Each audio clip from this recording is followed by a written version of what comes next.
Hi, welcome to Pyrography Made Easy. I'm Brenda. In this video, I'm going to do a book review on Simon Easton's Yearn to Burn.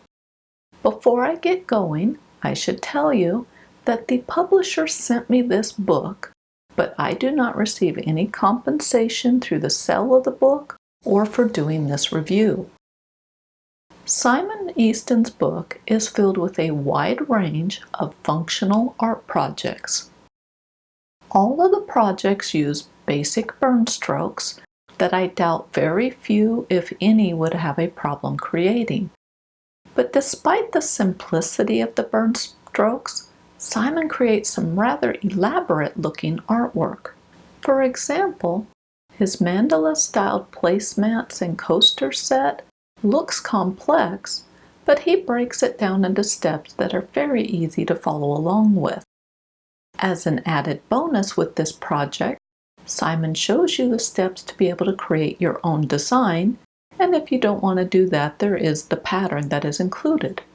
All of Simon's projects use items purchased from craft stores, and he transforms the items into works of art. For most of the projects, you're going to need some tools to transform the items, but it looks like it would be fun to do. The projects vary in complexity, and there are a couple, like his Art Nouveau wall organizer, that are pretty involved.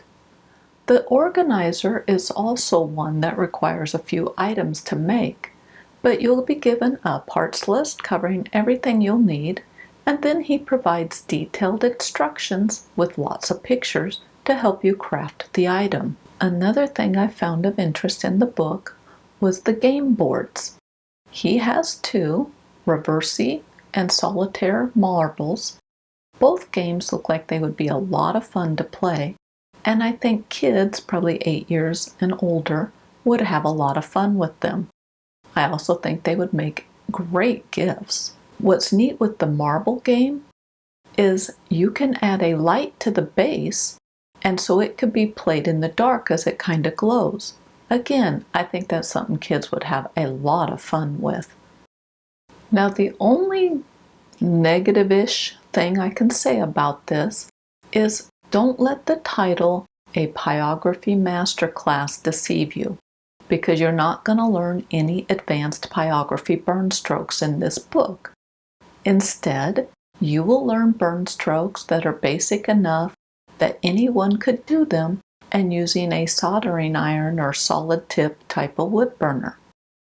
In conclusion, I think this is a perfect book for pyrography artists of any skill level who want to create functional or craft art that looks great but doesn't require advanced pyrography skills. Plus, I think a lot of the projects in the book would be wonderful gifts, and that you could sell them at Christmas bazaars and craft fairs. Well, that's it for this book review. Thank you for watching, and I will see you next week.